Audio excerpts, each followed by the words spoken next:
and United States Coast Guard licensed captain will provide you with instructions.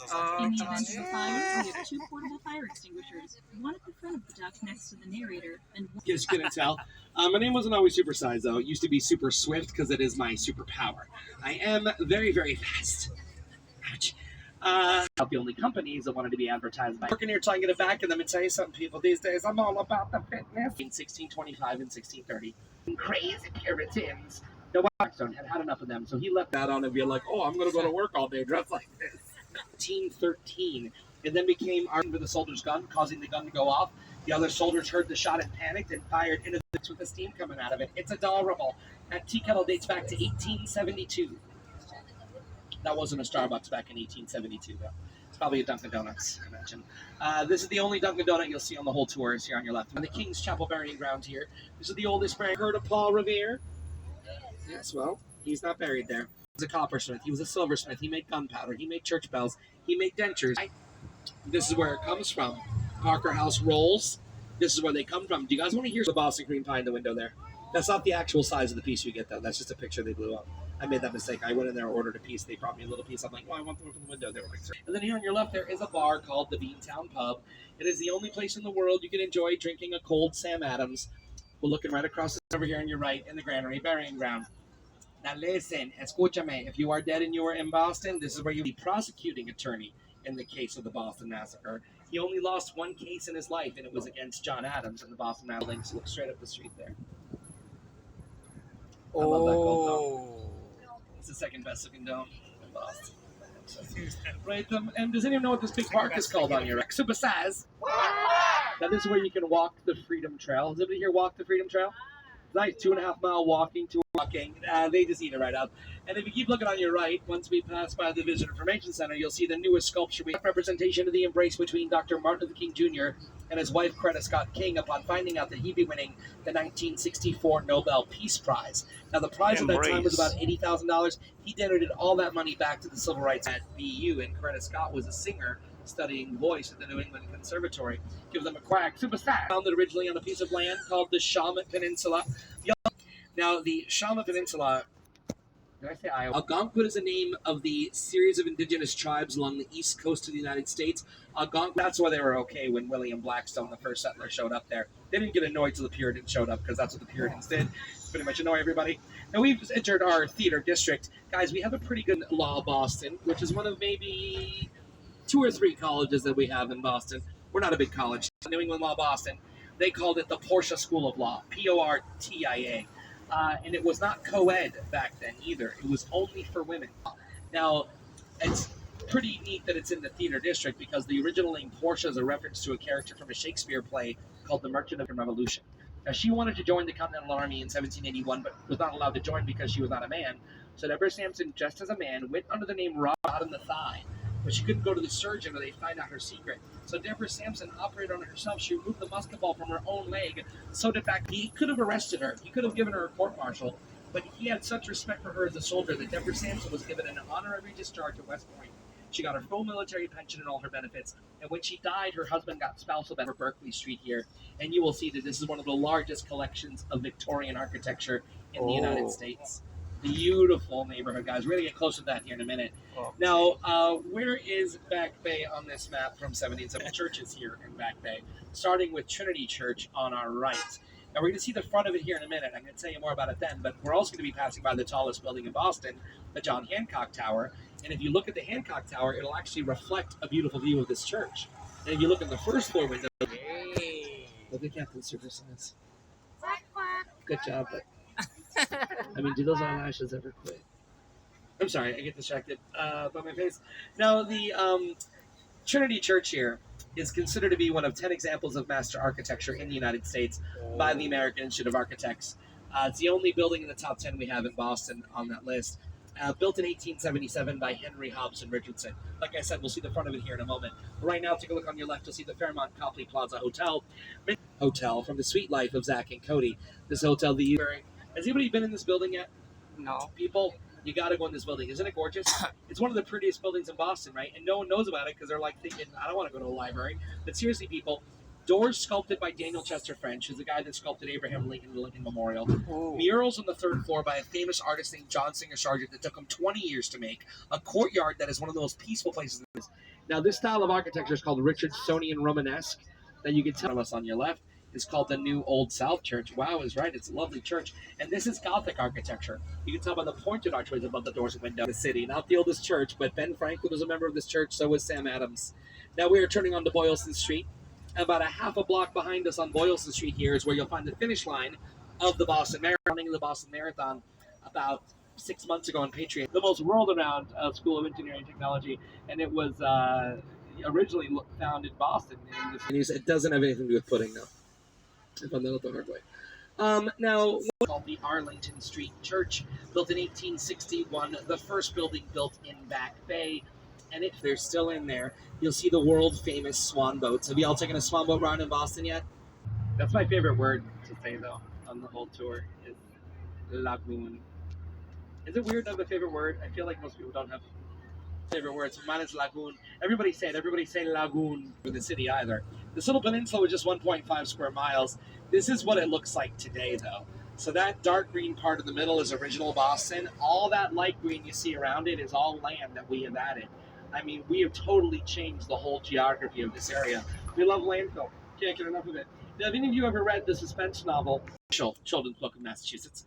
And the reason I'm bringing it up right now is most of the story, I think that's all of them, out of the corner of the park, into the park, about 30 yards in, just past venturing a no quacking zone.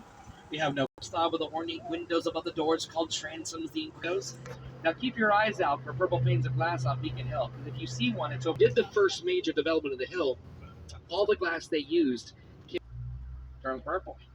that old man John F. Kennedy running away from Darth Vader, I think, by the window. Don't know who that is. Now, as we drive by the state house, I want to make sure you guys take Gould Shaw, Massachusetts 54th Regiment Memorial. Now, the 54th was the very first all-black volunteer regiment formed in the North to fight in the South in the American Civil War. Did any of you see a movie called Glory from the 80s? Anybody see that movie? It's a Glory 4th. Now, if you look on your left, you'll see a sculpture of a lady who looks like she's texting in church. She's now a Quaker living in the colony with the Puritans, who came here to escape religious persecution, but then freedom of religion into our Constitution of the state of Massachusetts, which was the inspiration for the Bill of Rights. On your left, you see the firefighter memorial for the state of Massachusetts. Isn't that awesome? And John F. Kennedy used to live in this apartment building. Oh, really? This is 122 Bowdoin Street here. It's a very modest little apartment building, and he had a little apartment on the third floor of that building that he kept as his legal address, although if you know what her name might be. Harriet Beecher Stowe. Not electric lights, these are gas street lights. Now, has anybody ever walked through Beacon Hill at night before? People, if you get a chance to walk through Beacon Hill at night, I highly recommend it.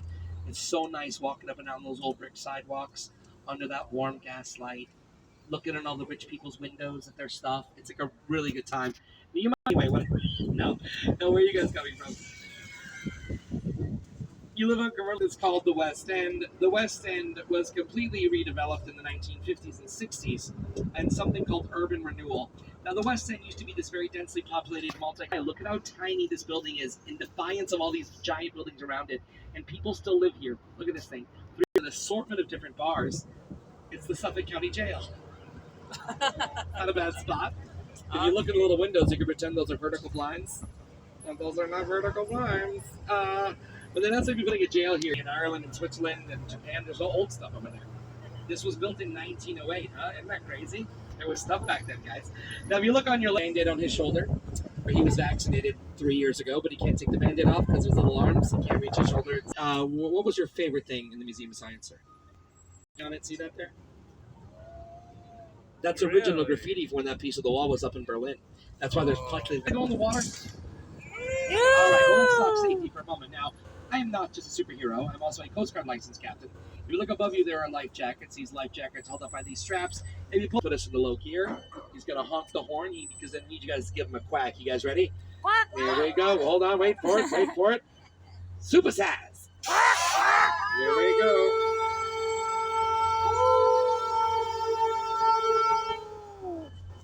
We're going under. No, we're just going down there. Woo! Isn't that weird? It's not normal to do that, right? It's very strange. Now, as you go into this little, as you're in the water, remember to keep your arms, your legs, your heads, your kids inside the vehicle. And as you go into this little bridge here, do Jay and I a favor. Please pay no attention to all the different color scratches of paint on the wood to your left. Don't even look over there. Nothing to see there. Here's some newer captains this year. And welcome to the Charles River, everybody. A bad day for a duck tour. Guys, look at how beautiful the Glamour Slammer looks from the water with the trees in front of it. They did a great job. But originally it was called the Quinobaquin River by the Massachusetts tribe. Quinobaquin roughly translates to winding. He was a very good map maker. Now, he had made a lot of very detailed maps of this area. The maps were sent back to England and given to the king, King James II. And King James II handed one of these maps to his little son Charles and said, "Son, you..." When I love that dirty water, wow, Ball State, United States.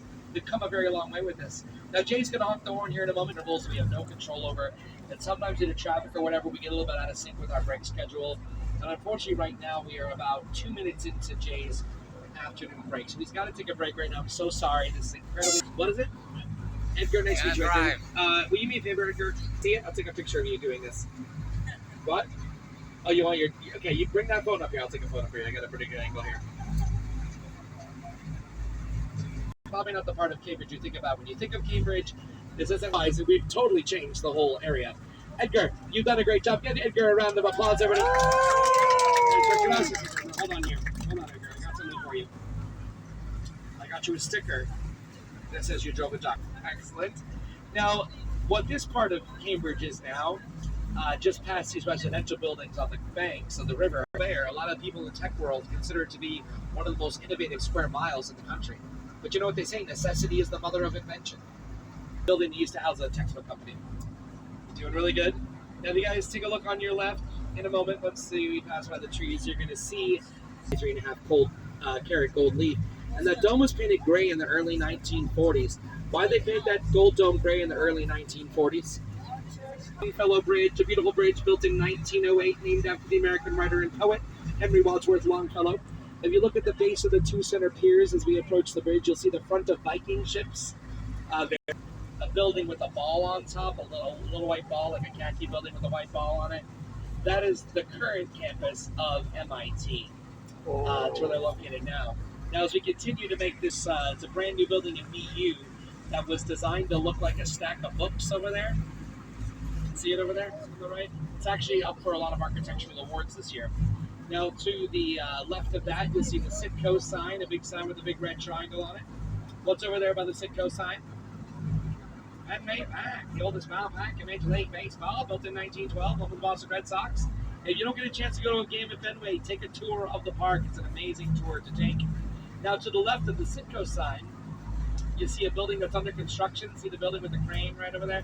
That's going to be the North American headquarters of Lego. That's the building they're moving into. They're moving to Boston, and that's where they're going. And then you'll see Back Bay on our right. This part of the river used to be 3 times wider than it is today before we filled it in. The 3 tallest buildings in the city are in Back Bay, starting with the Hancock Tower that we saw a reflection in, the black stripe down the side, followed by the Prudential, then 1 Dalton Place. This park is called the Esplanade on the right, and you'll see a little boathouse over here called Community Boating. You've done a wonderful job, excellent job. Do you have a brother? Oh, that's Christine's boyfriend? What's your name? Huh?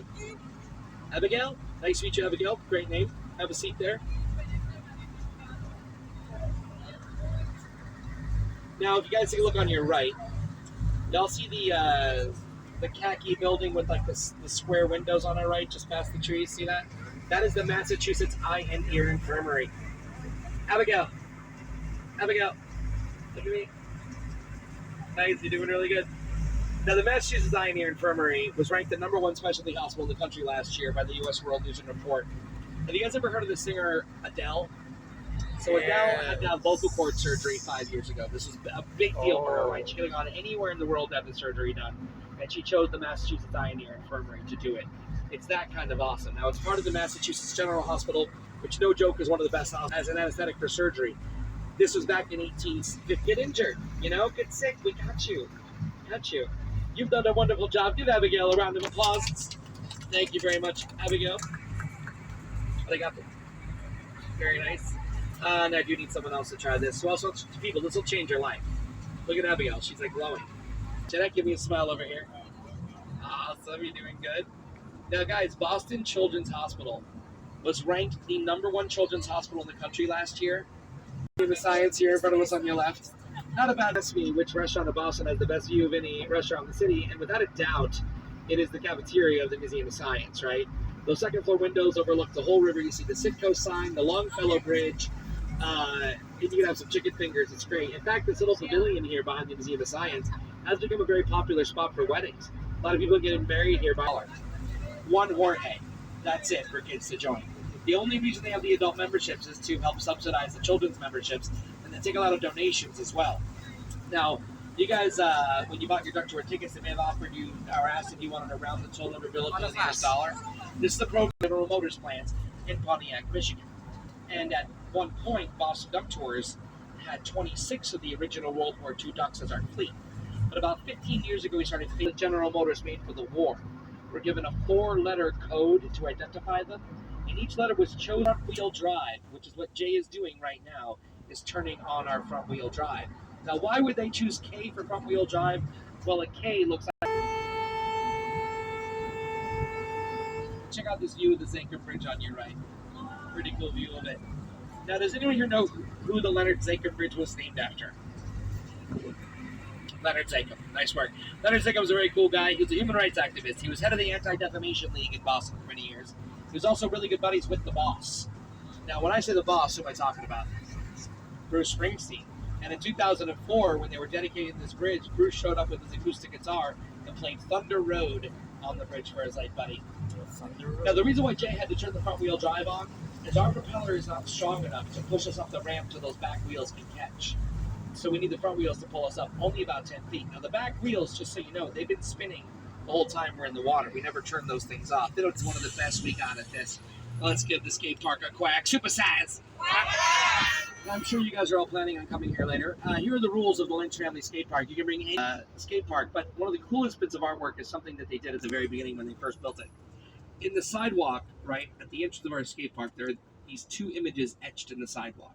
One is an image of a turtle, and the other is an image of a rabbit. And you remember earlier we had the whole discussion about the tortoise and hare, and you're probably wondering, well, what does Slow and Steady winning a race have to do with the skate park? Well, they're to remind us of those specific sculptures that are near the winner's circle of the Boston Marathon, because there's a very strange connection between these 2 things. Now, the artist who did the tortoise and the hare, I don't know if you remember me telling you this, she's the same artist that made our world-famous little ducklings. Her name is Nancy Schoen. She's a really big deal in Boston. She does a lot of work in the city. She refuses to retire, and she's in her 90s still making sculptures. But 20 years ago, when she was in her 70s, she came to town with some friends to look at her work. And when they got to Kelpie Square to see that tortoise and the hare, there were kids doing skateboard tricks off of her sculptures. And Nancy was not thrilled to see this. So she decided she was going to go talk to these skateboarders. Now, at this point, Nancy could have had a conversation or a confrontation, right? She chose a conversation because that's when people learn stuff. So she went over and started talking to these kids. They found out who she was, and they actually apologized to her for skateboarding on her artwork. And she found out that these skateboarders weren't just punks trying to cause trouble. They were actually very dedicated to a thing very difficult to do, and there was nowhere in the city that would let them do it. So get this. Nancy Schoen, this 75-year-old artist, was so inspired by her conversation with these 5 years of her life to put a skate park in the city. This was her idea. She used her reputation to convince the state to donate the land. She got the funding started for it. There was a sizable investment from the orthopedic wing at the Boston Children's Hospital. I'm joking, but they were probably pretty psyched when they found out about the skate park. Skate park, great idea. Let's get those in uniforms. Anyway, when they built the skate park, they all thought they should do a little something there to remind people of Nancy's role in us having a skate park. And I think that tortoise and the hare is also a nice reminder that no matter what people may think their differences are, if they take the time to talk and listen to each other, that's when you get skate parks. And that's what this world needs. Thanks for coming to my TED Talk. Isn't that a great story, though? I love that story. Nancy is such a cool lady. Now we're going to be going back under the Lechmere Viaduct here. Now, as I mentioned earlier, this is the oldest subway system in America, is the Green Line. Now, we were in a heated competition hill. Now, the Battle of Bunker Hill was the bloodiest battle in the American Revolution, the militia. So why did the militia have to retreat? Go to the old Boston Garden. Place was crazy. A lot of obstructed view seats. There was no air conditioning in the old Boston Garden. Our left here was also filled in. This is the old mill pond. This is where Benjamin Franklin taught himself how to swim by reading about it in a book, which is either really smart swim flippers that he wore in his hands and feet.